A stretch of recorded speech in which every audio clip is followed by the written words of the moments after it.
If you are looking for some great St. Patrick's Day decorations, you're going to want to check out these gnomes. I think that's how you pronounce it. I always have trouble with that. You're going to get 3 different ones. I'm going to answer all your questions. These are not machine washable. They're meant to be used indoors, not outdoors.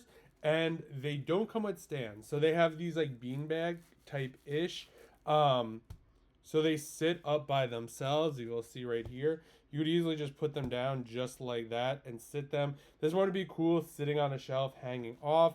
This is what this first one looks like right over here. You got the kind of the shamrock over here. We got 2 buttons, some white, nice little hat, nice and soft on the inside here.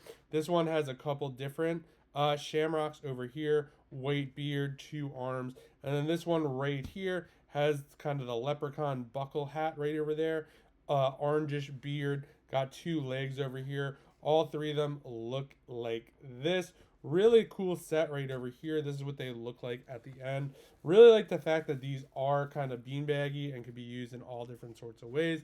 So if you're looking for some great St. Patrick's Day gnomes and decorations that are going to be perfect for indoor, are not machine washable, but will look great for decoration, can sit on shelves, sit on a coffee table, office, desk, whatever. Definitely check this out. And a huge thanks to the brand for sending this over so I could do this review.